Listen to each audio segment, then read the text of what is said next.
Subscribe કરો એ હૈ news India ચેનલને, પછી યુટ્યુબ એપ પર બેલ આઇકોનનું બટન દબાવો અને નિહાળો એ હૈ ન્યૂઝ ઇન્ડિયા ચેનલ.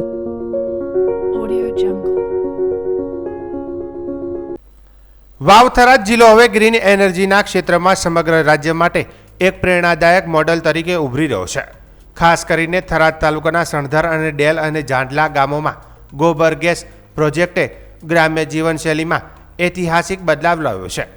સરકાર અને બનાસ ડેરીના સંયુક્ત પ્રયાસોથી આ પ્રોજેક્ટ સરહદી વિસ્તારના લોકો માટે આશીર્વાદ રૂપ બન્યો છે અને ગેસની અછતના સમયમાં ખૂબ જ ઉપયોગી સાબિત થઈ રહ્યો છે. થરાદ તાલુકાના આ ગામોમાં ગોબર ગેસ પ્રોજેક્ટે ગ્રામજનોની નવી દિશા આપી છે. સણધર, ડેલ અને જાડલા ગામોમાં 85% કરતાં વધુ પશુપાલકોએ ગોબર ગેસ અપનાવ્યો છે અને ત્રણેય ગામોમાં મળીને અંદાજે 400 જેટલા ગોબર ગેસ કનેક્શન કાર્યરત બન્યા છે. એક સમય એવો હતો જ્યારે ગામડાઓમાં રસોઈ માટે લાકડા અને ગોબરના છાણા એકત્રિત કરવા પડતા હતા. ધુમાડાના કારણે મહિલાઓને ભારે તકલીફ સહન કરવી પડતી હતી અને ગેસ સિલિન્ડરનો ખર્ચ પણ વધતો હોવાથી ખેડૂત માટે તે પોસાય તેમ નહોતું. પરંતુ હવે સરકાર અને બનાસ ડેરીના સહયોગથી સ્થાપિત ગોબર ગેસ પ્લાન્ટના કારણે આ તમામ મુશ્કેલીઓનો અંત આવ્યો છે અને ગામોમાં સ્વચ્છ, સસ્તી તથા સતત ઉર્જા ઉપલબ્ધ બની છે. સમગ્ર બનાસકાંઠા જિલ્લામાં કુલ 1411 ગોબર ગેસ કનેક્શન સાથે જિલ્લો રાજ્યમાં પ્રથમ સ્થાને પહોંચ્યો છે. સરકાર દ્વારા એક ગોબર ગેસ પ્લાન્ટ માટે અંદાજે 42,000ની સહાય આપવામાં આવે છે, જ્યારે લાભાર્થીઓને માત્ર 5,000નું યોગદાન આપવું પડે છે. બનાસ ડેરી દ્વારા ટેકનિકલ માર્ગદર્શન અને પ્રોત્સાહન આપવામાં આવતા આ યોજના ઝડપથી લોકપ્રિય બની રહી છે. આ પ્રોજેક્ટથી ગ્રામજનોને ડબલ ફાયદો મળી રહ્યો છે. એક તરફ ગેસના ખર્ચામાં નોંધપાત્ર બચત થઈ રહી છે, તો બીજી તરફ ગોબરમાંથી મળતી સ્લરી ઉત્તમ ઓર્ગેનિક ખાતર બની રહી છે, જે ખેતી માટે અત્યંત ઉપયોગી સાબિત થઈ રહી છે. બનાસ ડેરીના માર્ગદર્શન હેઠળ ખેડૂતો હવે ઓર્ગેનિક ખેતી તરફ વળી રહ્યા છે, જેના કારણે રાસાયણિક ખાતરની જરૂરિયાતમાં નોંધપાત્ર ઘટાડો થયો છે. ખાસ કરીને હાલની ગેસની અછતની પરિસ્થિતિમાં ગોબર ગેસ પ્રોજેક્ટ ગ્રામજનો માટે આશીર્વાદ સમાન સાબિત થયો છે અને ગામડાઓને સ્વાવલંબન તરફ મજબૂત રીતે આગળ ધપાવી રહ્યો છે. સણધર ગામમાં આશરે 170 ગોબર ગેસ કનેક્શન કાર્યરત છે અને 95% કરતાં વધુ લોકો તેનો લાભ લઈ રહ્યા છે. ટૂંક જ સમયમાં ગામ સંપૂર્ણપણે ગોબર ગેસ સાથે જોડાઈ જશે તેવી આશા હાલ વ્યક્ત કરવામાં આવી રહી છે. હવે ગ્રામજનોને લાકડા માટે ક્યાંય જવું પડતું નથી. ગોબર ગેસથી રસોઈ સરળ બની ગઈ છે અને ધુમાડાથી પણ સંપૂર્ણ મુક્તિ મળી છે. સાથે જ ગેસના ખર્ચમાં બચત અને ખાતર રૂપે વધારાનો લાભ મળતા આવકમાં વધારો નોંધાઈ રહ્યો છે, જે પર્યાવરણ સંરક્ષણમાં પણ મહત્વપૂર્ણ યોગદાન આપી રહ્યો છે. ગ્રામજનો સરકાર અને બનાસ ડેરીનો આભાર વ્યક્ત કરી રહ્યા છે અને અન્ય ગામોમાં પણ ગોબર ગેસ અપનાવવાની અપીલ કરી રહ્યા છે. ગોબર ગેસ હવે માત્ર એક યોજના નહીં, પરંતુ ગ્રામ્ય જીવનમાં પરિવર્તન લાવતું એક સશક્ત સાધન બની ગયું છે. બનાસકાંઠાનો અને વાવ-થરાદનો આ મોડલ હવે સમગ્ર રાજ્ય માટે પ્રેરણારૂપ બન્યો છે અને આવનારા સમયમાં વધુ ગામો ગ્રીન એનર્જી તરફ આગળ વધે તેવી શક્યતા વ્યક્ત થઈ રહી છે. પહેલાં તો મારો પરિચય આપું. પટેલ ગણેશભાઈ, ગામ સણધર, તાલુકો જિલ્લો વાવ-થરાદ. પહેલાં તો શંકરભાઈનો ખૂબ ખૂબ આભાર માનું છું કે એમને આ પ્રોજેક્ટ અમને આપી, ગેસના બાટલા કૂવા આપ્યા અને આનાથી અમને ઘણા ફાયદા થાય છે. એક તો બજારમાંથી બાટલા લાવવા પડતા નહીં, એટલે ખર્ચ બિલકુલ બંધ થઈ ગયો અને આ ગેસથી રસોઈ પણ સારી થાય છે. અને આનાથી બીજો એક મોટો ફાયદો છે કે જે બજારમાંથી બાટલા વેચાતા લાવવા પડે છે એ બિલકુલ અમે હવે બંધ કર્યા છે. અમારે 8 મહિનાથી આ ચાલુ છે ગેસ. એના ઉપર રસોઈ સારી બને છે અને હું તો એમ કહેવા માગું છું દરેક ખેડૂતોને, ગુજરાતના ખેડૂતોને, કે દરેકને આ બાટલાનો, આ બાયોગેસનો ઉપયોગ કરવો જોઈએ, જેથી કરીને આપણે બજારમાંથી જે વેચાતા બાટલા લાવવા પડે એ લાવવા પડે નહીં અને ખર્ચો પણ ઓછો થાય અને ખાતરનો પણ યુઝ સારો થાય. જે છાણિયું ખાતર નાખો તો અને ગેસ બનીને એક્સ્ટ્રા એનું છાણ નીકળે છે, એનો પણ સારો ખાતર બને છે. જૈવિક ખાતર તરીકે ખેતીમાં પણ સારો ઉપયોગ થાય છે. કેટલો આ પ્લાન્ટ બનાવવામાં કેટલો ખર્ચો થતો હોય? હાલ તો મારા અંદાજે 10,000 થી 12,000 રૂપિયાનો ખર્ચો થતો હોય છે સરકાર દ્વારા. અમને તો ડેરી તરફથી હજુ સુધી ખર્ચો લીધો નહીં, હવે કેટલા આવે એ આવે એટલે ખબર પડે. મારું નામ ચૌધરી ગોરધનભાઈ ચમનાજી, ગામ સણધર, તાલુકો થરાદ, જિલ્લો વાવ થરાદ. આ મેં એકાદ વર્ષથી લીધેલો છે ગોબર ગેસ. આનાથી બહુ સારામાં સારું રિઝલ્ટ છે અને આનાથી અત્યારે દેશભરની અંદર બાટલાની તંગી છે, અમારે બિલકુલ કોઈ જાતની તંગી નથી. આ લીધા પછી અમારે બહુ સારામાં સારું છે. બીજા કેટલા ફાયદા છે? બીજા આનાથી છાણિયું ખાતરમાં જે ગોબર ગેસ ભાઈથી અંદર ખાતર નીકળે છે એ અમારે સારામાં સારું એનું પણ બી રિઝલ્ટ છે. હું પટેલ નાથાભાઈ ભારુણભાઈ, ગામ સણધર, તાલુકો જિલ્લો વાવ થરાદ. આ ગોબર ગેસ પ્લાન્ટ નાખ્યાને મને 6-7 મહિના થયા છે. આનો ખૂબ જ ફાયદો છે. 6 મહિનાથી મેં હજી સુધી આની ગેસની બોટલ ભરાઈ નથી. અને એક બીજો મહત્વનો ફાયદો કે ઓર્ગેનિક ખેતી તરફ તમે આ ઘાસ જોઈ શકો છો. આમાં હજુ સુધી એરિયા ખાતર લગભગ 5 મહિનાથી આ નાખ્યા ને, એટલે આનો રિઝલ્ટ ખૂબ સારો છે, ખૂબ ફાયદો છે. પછી આ જે ગેસની તંગી છે આમાં અમને કોઈ ટેન્શન નથી, એકદમ સારો રિઝલ્ટ છે અને આ બધા ખેડૂતોને કરાય. આપણા ગામમાં કેટલા કનેક્શન હોય છે? આપણા ગામમાં લગભગ હશે 100 આજુબાજુ હશે, 100 કનેક્શન હશે અને બધા જ સક્સેસ જ છે. મારા ગામમાં કમસે કમ 120થી 150 કનેક્શન છે અંદાજિત, અને ગેસ એકદમ નેચરલ છે. લાકડા કરતાં પણ સારું બને છે એના પર જમવાનું, અને ખર્ચો નજીવો છે એકદમ, કે 10 કિલોથી 15 કિલો છાણ બીજા ત્રીજા દિવસે નાખો છો તો પણ ગેસ કમ્પ્લીટ ચાલે છે. જે 7-8 જણની ફેમિલી હોય તો એમને પૂરતું કમ્પ્લીટ મળી રહે છે ગેસ. અને મારું તો માનવું એવું છે કે ગુજરાત રાજ્યની અંદર જેમની પાસે પશુધન છે એમને તો આ ગોબર ગેસ પ્લાન્ટ લગાવવું જ જોઈએ. અને અમારે તો આ સણધર ગામ અને થરાદ તાલુકાની અંદર આપણા અધ્યક્ષ સાહેબની મહેરબાની કહેવાય કે જેમણે શરૂઆત અમારા ગામથી પણ કરી છે, કે જે સરકારનો આભાર વ્યક્ત કરું છું કે જે અમને આ પ્લાન્ટ નાખેલો ખેડૂતને. અને જે બાટલાની અત્યારે તંગી છે એ તંગીની અંદર અમારા ગ્રામ્ય વિસ્તારની અંદર બિલકુલ કોઈ તંગી જેવો અમને અહેસાસ થતું પણ નથી. અને આ પ્લાન્ટ જો બધે લાગેલા હોય તો સિટી તરફ ગેસના બાટલા પૂરતા મળી રહે, અને ગામડાની અંદર કનેક્શન ઓછા હોય તો બી સિટીમાં પૂરતું ગેસ મળી રહે. તો આપણા ભારત દેશની અંદર આ તકલીફ ક્યારેય ગેસની સર્જાય નહીં જો ગોબર ગેસ પ્લાન્ટ લગાવેલો હોય ઘરે. તો સરપંચ, ગોબર ગેસ પ્લાન્ટ કેટલી કિંમતમાં તૈયાર થતો હોય? અંદાજિત કંઈક ખેડૂતના ખાતામાં 5,000 રૂપિયા કપાય એવી વાત સાંભળેલી છે. ફાઇનલ તો મને પણ પાકી ખબર નથી. અને કંઈક 12,000 કે 15,000ની આસપાસની કંઈક આ કીટ કે એવું કંઈક છે અંદાજિત. અને ગોબર ગેસની અંદર સેફટી હંગાથીનું છે કે જે કદાચ તમારો ગેસ વધારે ભરાઈ જાય તો કંપનીએ સેફટી વાલ્વ સાથે લગાવેલો છે. જે ગેસ ઓવરફ્લો થાય તો ત્યાંથી ગેસ નીકળી જાય છે, જેનાથી કોઈ નુકસાન પણ નથી થતું આની અંદર. વાવ થરાદ જિલ્લાના થરાદ શહેરના શેણલનગર સોસાયટી વિસ્તારમાં આવેલ ધરણીધર ભગવાનનું મંદિર, શેણલ માતાજીનું મંદિર તથા દશા માતાજીનું મંદિર તેમજ નજીકમાં આવેલ આંગણવાડી કેન્દ્ર સામે ગટરનું ગંદુ પાણી લાંબા સમયથી ભરાઈ રહેતા સ્થાનિકોમાં ભારે રોષ ફેલાયો છે. મળતી માહિતી અનુસાર આ વિસ્તારમાં દરરોજ અનેક શ્રદ્ધાળુઓ દર્શન માટે આવે છે તેમજ આંગણવાડીમાં નાના બાળકો હાજરી આપે છે, પરંતુ ગટરનું પાણી રોડ પર ભરાઈ રહેતા દુર્ગંધ ફેલાઈ રહી છે, જેના કારણે અહીં આવતા લોકો અને ખાસ કરીને બાળકોના સ્વાસ્થ્ય પર ગંભીર અસર થવાની ભીતિ સેવાઈ રહી છે. સ્થાનિક લોકોનું કહેવું છે કે આ સમસ્યા લાંબા સમયથી યથાવત છે, છતાં સંબંધિત તંત્ર દ્વારા કોઈ યોગ્ય કાર્યવાહી કરવામાં આવી નથી. ગંદા પાણીના કારણે મચ્છરોનું પ્રમાણ વધ્યું છે, જેનાથી મલેરિયા, ડેન્ગ્યુ જેવા રોગચાળાનો ખતરો પણ વધ્યો છે. આંગણવાડીમાં આવતા નાના બાળકો માટે આ પરિસ્થિતિ અત્યંત જોખમી બની રહી છે. સાથે જ મંદિરોમાં દર્શન માટે આવતા દર્શનાર્થીઓને પણ દુર્ગંધ અને ગંદકીના કારણે ભારે મુશ્કેલીનો સામનો કરવો પડી રહ્યો છે. સ્થાનિકોએ તંત્રને તાત્કાલિક આ સમસ્યાનો ઉકેલ લાવવા માટે અને ગટરનો પાણી નિકાલ કરવાની માંગ કરી છે, જેથી બાળકો અને શ્રદ્ધાળુઓને રાહત મળી શકે.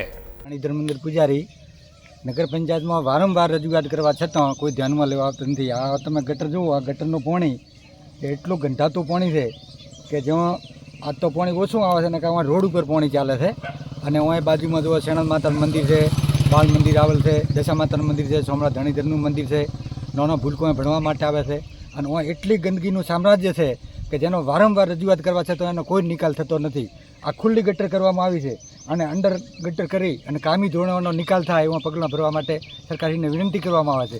અને શેણલ માતાના મંદિર આગળ દેખું જોયું કે ઝોંપા આગળ પાણીનો એટલો ભરાવો થઈ ગયો છે કે અહીંયા બાલ મંદિરનો છોકરો અહીંયાથી ચાલે છે અને અહીંયા એટલી દુર્ગંધ મારે છે કે ગંદકીમાં રોગચાળો ફાટવાનો ભય છે.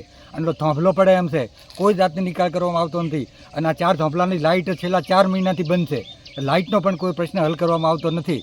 તો અમારી રજૂઆત છે, અને જો હવે આ રજૂઆત ધ્યાનમાં નહીં લેવામાં આવે તો ટૂંક સમયની અંદરમાં બધા ભક્તો થઈ અને એની લેખિત ઊંચે રજૂઆત કરવામાં આવશે અને એનો ધરણો કરવામાં આવશે અને ચૂંટણીનો બહિષ્કાર કરવામાં આવશે. વાવ થરાદ જિલ્લામાં પર્યાવરણ અને પક્ષી સંરક્ષણ માટે એક સરાહનીય પહેલ રૂપે જનસેવા ચેરિટેબલ ટ્રસ્ટ બનાસકાંઠા સંચાલિત મહારાણા પ્રતાપ સેવા ગ્રુપ અને આઝાદ ફિલ્ડ પત્રકાર એસોસિએશન વાવ થરાદના સંયુક્ત ઉપક્રમે ચકલી ઘર અને પાણીના કુંડાનું નિઃશુલ્ક વિતરણ કરવામાં આવ્યું હતું. થરાદ 3 રસ્તા રેફરલ હોસ્પિટલ પાસે યોજાયેલા કાર્યક્રમમાં કુલ 1500 ચકલી ઘર અને 1500 પાણીના કુંડા વિતરણ કરવામાં આવ્યા હતા. જિલ્લા પોલીસ વડા ચિંતન તેરૈયાની વિશેષ ઉપસ્થિતિમાં કાર્યક્રમનો શુભારંભ કરવામાં આવ્યો હતો, જે પ્રસંગે સ્થાનિક આગેવાનો અને સમાજસેવકો મોટી સંખ્યામાં હાજર રહ્યા હતા. જેમાં થરાદના પૂર્વ ધારાસભ્ય ગુલાબસિંહ રાજપૂત, જાનકીદાસ બાપુ ઢીમા, આબાભાઈ નાઈ, જગદીશસિંહ રાજપૂત, શ્રીરામ સેવા સમિતિ, માંગીલાલભાઈ પટેલ, પાથુસિંહ રાજપૂત, રમેશભાઈ રાજપૂત, પ્રતાપભાઈ સોની, જમીનભાઈ પ્રજાપતિ, હિતેશભાઈ વાણિયા, ગુલાબગીરી અતીત, ડોક્ટર કુલદીપ માથુર, કૃણાલ મલોસણિયા, તેજસ બારોટ, હિતેન્દ્ર શ્રીમાળી, હિતેશભાઈ પ્રજાપતિ, દિનેશભાઈ રાજપૂત, સુરેશભાઈ સોની, સોનલબેન પ્રજાપતિ, લક્ષ્મીબેન ઠાકોર, ગીતાબેન વાણિયા સહિત અનેક આઝાદ ફિલ્ડ પત્રકાર એસોસિએશનના પ્રમુખ હાર્દિકસિંહ રાજપૂત, ઉપપ્રમુખ ધ્રુપલ જયસ્વાલ સહિત ટીમના તમામ પત્રકાર મિત્રો હાજર રહ્યા હતા. જનસેવા ટ્રસ્ટના ભૂપતસિંહ રાજપૂતે જણાવ્યું હતું કે સંસ્થાનો મુખ્ય હેતુ લુપ્ત થતી ચકલી જાતિને બચાવવા માટે જનજાગૃતિ લાવવાનો છે. વર્ષ 2021થી શરૂ કરાયેલા આ અભિયાન હેઠળ 18 તાલુકા અને 4 જિલ્લામાં કુલ 20,000 ચકલીઘર અને 20,000 પાણીના કુંડા વિતરણ કરવાનો સંકલ્પ લેવામાં આવ્યો છે. મહારાણા પ્રતાપ સેવા ગ્રુપ દ્વારા અત્યાર સુધીમાં 18,000થી વધુ બ્લડ બોટલ એકત્રિત કરીને જરૂરિયાતમંદોને મદદ પહોંચાડવામાં આવી છે. સાથે જ દર વર્ષે દિવાળી નિમિત્તે મીઠાઈ વિતરણ, 75થી વધુ બાળકોને દત્તક લઈને તેમના શિક્ષણની જવાબદારી, મિનરલ પાણી પરબ અને ભાદરવી પૂનમ જેવા સેવાકીય કેમ્પનું આયોજન કરવામાં આવ્યું છે. આઝાદ ફિલ્ડ પત્રકાર એસોસિએશન પણ છેલ્લા 5 વર્ષથી છાશ વિતરણ, પાણી પરબ, લીંબુ શરબત તથા પક્ષીઘર અને કુંડા વિતરણ જેવી સેવાકીય પ્રવૃત્તિઓ દ્વારા સમાજમાં સકારાત્મક સંદેશ ફેલાવી રહી છે. વાવ થરાદ વિસ્તારમાં પત્રકાર એસોસિએશન દ્વારા કરવામાં આવતી આ સેવાકીય કામગીરી લોકોને પ્રેરણારૂપ પણ પાડી રહી છે. આ સમગ્ર કાર્યક્રમ દ્વારા પર્યાવરણ સંરક્ષણ અને જીવદયા પ્રત્યે સમાજમાં જાગૃતિ લાવવાનો મહત્વપૂર્ણ સંદેશ આપવામાં આવ્યો હતો. આઝાદ ફિલ્ડ પત્રકાર એસોસિએશન અને મહારાણા પ્રતાપ સેવા ગ્રુપ બનાસકાંઠા તરફથી અત્યારે જ્યારે ઉનાળાની કાળઝાળ ગરમીની શરૂઆત થઈ ગઈ છે, ત્યારે અબોલ પક્ષીઓ પાણી પી શકે, ચણ લઈ શકે અને એમનું રહેઠાણ એટલે કે વોટર, શેલ્ટર અને ફૂડ એક જ જગ્યાએ રહે એ માટે સરસ મજાનું સેવા કાર્ય કરી અને પક્ષીના કુંડા, માળા, પક્ષીઓના ચણ માટે અને પાણી માટેની જે સરસ મજાની વ્યવસ્થા કરી છે અને સમગ્ર થરાદ તાલુકા અને વાવ થરાદ જિલ્લાની જનતાને આ વિતરણ કરવામાં આવી રહ્યું છે. ત્યારે આઝાદ ફિલ્ડ પત્રકાર એસોસિએશનના બધા મેમ્બર્સ અને મહારાણા પ્રતાપ સેવા ગ્રુપ બનાસકાંઠાના બધા મેમ્બર્સને હું ખૂબ ખૂબ અભિનંદન આપું છું કે આવું સરસ મજાનું જીવદયાનું કાર્ય, પર્યાવરણ બચાવવાનું કાર્ય જે કરી રહ્યા છે આ સરાહનીય છે અને સતત જિંદગીભર આ કાર્ય કરતા રહો તો ભગવાન બહુ જ ખુશ રહેશે અને આપણું પર્યાવરણ બચશે ને આ સંકટમાંથી આપણે બચી જઈશું. આઝાદ ફિલ્ડ એસોસિએશન તથા મહારાણા પ્રતાપ સેવા સંગઠન ગ્રુપ દ્વારા આ ઉનાળાની કાળઝાળ ગરમીમાં સેવા પરમો ધર્મને વરેલી આ સંસ્થા દ્વારા આ કુંડા તેમજ ચકલી ઘરનું વિતરણ કરવામાં આવ્યું છે. તેમ ભારત વિકાસ પરિષદના પ્રમુખ તરીકે હું એમને આ સરાહનીય સેવા કાર્ય બિરદાવું છું. તમામ સંગઠનોને આ સેવા કાર્ય દ્વારા માનવ સેવા એ જ પરમ સેવા છે. એ કાર્યનો તમામનો ખૂબ ખૂબ આભાર. જનસેવા ચેરિટેબલ ટ્રસ્ટ સંચાલિત મહારાણા પ્રતાપ સેવા ગ્રુપ બનાસકાંઠા તેમજ આઝાદ ફિલ્ડ પત્રકાર એસોસિએશન ગ્રુપ વાવ થરાદ તરફથી આજે થરાદની ધરતી પર 1500 ચકલીઘર અને 1500 કુંડાનું અમારી ટીમ દ્વારા વિતરણ કરવામાં આવ્યું. અમારી ટીમનો 2021થી એવો ઉદ્દેશ હતો જે લુપ્ત થઈ રહી હતી ચકલી એને બચાવવાનો એક નાનકડો પ્રયાસ કર્યો હતો અને અમે સફળ પણ થયા છીએ. આ વખતે અમારી ટીમ દ્વારા 20,000 ચકલીઘર અને 20,000 કુંડાનું નિઃશુલ્ક વિતરણ કરવાનો 18 તાલુકા અને 4 જિલ્લામાં એક નાનકડો પ્રયાસ કર્યો છે. પહેલું અમારું વિતરણ હતું વડગામ તાલુકામાં, બીજું અમીરગઢ તાલુકામાં, ત્રીજું સિદ્ધપુર અને ચોથું અમે થરાદની પાવન ધરા પર આવ્યા છીએ. આજે અમે 1500 ચકલીઘર અને 1500 કુંડાનું વિતરણ કર્યું. એસપી સાહેબ ગુલાબસિંહ રાજપૂત, જાનકીદાસ બાપુ વગેરે મહેમાનો અમારા કાર્યક્રમની શોભા વધારવા માટે પધાર્યા હતા અને જીવદયા પ્રેમી જનતાએ પણ ખૂબ સારો અમને સહયોગ આપ્યો. અને અમારી ટીમની વાત કરીએ તો સૌથી વધુ અમારી મહારાણા પ્રતાપ સેવા ગ્રુપની ટીમનો એક ઉદ્દેશ્ય છે કે કોઈ બ્લડના કારણે મૃત્યુ ના પામે એના માટે અમારી ટીમ આજ સુધી 4 વર્ષમાં 1800થી વધારે બ્લડની બોટલને આખા ગુજરાતમાં મદદ કરી ચૂકી છે. અને અમારી 4 તાલુકામાં અને 1 જિલ્લામાં અમારી ટીમ દ્વારા જાતે બનાવેલી મીઠાઈ અને ફરસાણનું વિતરણ અમારી ટીમ દ્વારા કરવામાં આવી રહ્યું છે. દર દિવાળી ઉપર અમારી ટીમ દ્વારા 75 બાળકોને અમે દત્તક લીધા છે, જેમને અમને શિક્ષણ સુધી અમે પહોંચાડીએ છીએ. અમારી મિનરલ પાણીની પરબ હોય કે અમારો ભાદરવી પૂનમના સેવા કેમ્પો અનેકવિધ અમારી ટીમ દ્વારા સેવાકીય કાર્યો ચાલી રહ્યા છે. અમારી ટીમનો ઉદ્દેશ છે કે અમારી ટીમમાં કોઈ હોદ્દો નથી કોઈ પ્રમુખ, નથી કોઈ મંત્રી. અમારી ટીમમાં જે પણ જોડાય છે એ માત્ર સેવાના ઉદ્દેશ્યથી જોડાય છે. અમારી ટીમમાં 401 મેમ્બર અમારી સાથે જોડાયેલા છે અને અનેકવિધ અમે સેવાઓ કરી રહ્યા છીએ. આપ પણ અમારા સાથે જોડાઓ અને અનેકવિધ સેવાઓ કરો એવી મેં આશા રાખી છે. જય હિન્દ. બનાસકાંઠા જિલ્લામાં પેટ્રોલ અને ડીઝલનો પૂરતો જથ્થો ઉપલબ્ધ હોવા છતાં તાજેતરમાં ફેલાતી અફવાઓને કારણે લોકોમાં ગભરાટનો માહોલ જોવા મળી રહ્યો છે. આ અંગે જિલ્લા વહીવટીતંત્રએ નાગરિકોને શાંતિ જાળવવા અને અફવાઓથી દૂર રહેવાની અપીલ કરી છે. સાથે જ જરૂરિયાત કરતાં વધુ ઈંધણનો સંગ્રહ ન કરવા ખાસ સૂચના આપવામાં આવી છે. બનાસકાંઠા જિલ્લા કલેક્ટર મિહિર પટેલે માહિતી આપતા જણાવ્યું કે જિલ્લામાં કુલ 199 પેટ્રોલ પંપો કાર્યરત છે અને તમામ પંપો પર ઈંધણનો પુરવઠો નિયમિત રીતે જળવાઈ રહ્યો છે. હાલમાં જિલ્લામાં 31 લાખ લીટર કરતાં વધુ પેટ્રોલ અને ડીઝલનો જથ્થો ઉપલબ્ધ છે, જે સામાન્ય વપરાશ માટે સંપૂર્ણપણે પૂરતો છે. તેમણે વધુમાં જણાવ્યું કે જિલ્લા વહીવટીતંત્ર દ્વારા પરિસ્થિતિ પર સતત નજર રાખવામાં આવી રહી છે. પેટ્રોલિંગ ઉત્પાદનોના પુરવઠા માટે ઓઇલ માર્કેટિંગ કંપનીઓ સાથે સંકલન સાધવામાં આવ્યું છે અને કોઈપણ પ્રકારનો અવરોધ ન આવે તે માટે જરૂરી સૂચના આપવામાં આવી છે. દરરોજની પરિસ્થિતિની સમીક્ષા કરીને જરૂરી પગલાં લેવામાં આવી રહ્યા છે. છેલ્લા 24 કલાક દરમિયાન જિલ્લામાં પેટ્રોલ અને ડીઝલના ઉપાડમાં અસામાન્ય વધારો નોંધાયો છે, જે સામાન્ય દિવસોની સરખામણીએ લગભગ 3 ગણો છે. આથી સ્પષ્ટ થાય છે કે કેટલાક નાગરિકો અફવાઓના પ્રભાવ હેઠળ ગભરાટના કારણે બિનજરૂરી રીતે વધુ ઈંધણ ખરીદી કરી રહ્યા છે, જેના પરિણામે પેટ્રોલ પંપો પર અનાવશ્યક ભીડ સર્જાઈ રહી છે. જિલ્લા કલેક્ટરે નાગરિકોને વિશ્વાસ આપ્યો છે કે જિલ્લામાં ઈંધણનો પુરવઠો સંપૂર્ણપણે સ્થિર છે અને આગળ પણ યથાવત રહેશે. તેથી કોઈપણ પ્રકારની ગભરાટમાં આવીને અતિશય ખરીદી ન કરવા તથા પેટ્રોલ પંપો પર ભીડ ટાળવા અપીલ કરવામાં આવી છે. બનાસકાંઠા જિલ્લાના સૌ નાગરિકોને જણાવવાનું કે સમગ્ર બનાસકાંઠા જિલ્લામાં 199 પેટ્રોલ પંપ આવેલા છે.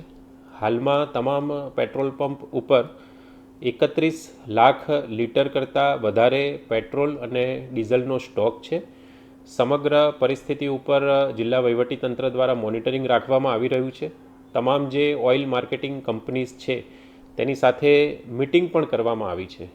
સૌ મારા બનાસકાંઠા જિલ્લાના નાગરિકોને વિનંતી છે કે સામાન્ય દિવસોમાં પેટ્રોલ અને ડીઝલની જે સરેરાશ વપરાશ છે તેના કરતાં છેલ્લા 12થી 24 કલાકમાં 3 ગણો વધુ જે ઉપાડ છે એ આ પેટ્રોલ પંપો ઉપર થયેલો છે, જે દર્શાવે છે કે અફવાઓમાં આવીને કે ગભરાટના લીધે લોકો પેટ્રોલ પંપ ઉપર અનનેસેસરી લાઈનો લગાવી રહ્યા છે. ફરીથી એકવાર જિલ્લાના તમામ નાગરિકોને વિનંતી છે કે જિલ્લાના તમામ 199 પેટ્રોલ પંપો ઉપર પૂરતો પેટ્રોલ અને ડીઝલનો જથ્થો અવેલેબલ છે. આથી પેનિકમાં આવી બિનજરૂરી લાઇનમાં ઊભા રહેવાની જરૂર નથી તેવી સૌને વિનંતી કરવામાં આવે છે. આજે વિધાનસભામાં મુખ્યમંત્રી ભૂપેન્દ્ર પટેલ દ્વારા સમાન નાગરિક સંહિતા યુસીસી બિલ રજૂ કરવામાં આવ્યું છે, જે રાજ્યના તમામ નાગરિકો માટે લાગુ પડશે. આ બિલ છૂટાછેડા તેમજ વારસા હકમાં સમાન માળખું લાવશે. આ અંગે મુખ્યમંત્રીએ ગૃહમાં જણાવ્યું હતું કે યુસીસી બિલ થકી હવે ધર્મ કે વ્યક્તિ વિશેષને ધ્યાનમાં લીધા વિના તમામ નાગરિકોને પણ આ કાયદો લાગુ થશે. મુખ્યમંત્રીએ સ્પષ્ટ કહ્યું હતું કે લગ્ન નોંધણી અને લિવ ઇન સંબંધનું રજિસ્ટ્રેશન કરાવવું ફરજિયાત રહેશે, તો દીકરા અને દીકરી બંને માટે વારસામાં સમાન હકની વ્યવસ્થા પણ બિલમાં સામેલ કરવામાં આવી છે. 1947માં આપને આઝાદી મળી ગઈ, પરંતુ દેશભરમાં નિયમો સમાજ આધારિત રહ્યા, જ્ઞાતિ આધારિત રહ્યા, ધર્મ આધારિત રહ્યા. એનાથી સૌથી મોટું નુકસાન અગર કોઈને ગયું હોય તો દેશની દીકરીઓ, બહેનો અને માતાઓને ગયું છે. આજે ગુજરાતમાં મારી સૌ માતાઓ, બહેનો અને દીકરીઓ માટે એક સમાન નિયમો એ આવનારા દિવસોમાં આવી રહ્યા છે. યુસીસી એ દેશના તમામ લોકો માટે એક સરખા નિયમો, લગ્ન બાબતે હોય કે પછી દીવાની બાબતે હોય, આ બધા જ વિષયોમાં એક સમાન નિયમ યુસીસીના માધ્યમથી ગુજરાતમાં લાવવામાં આવશે.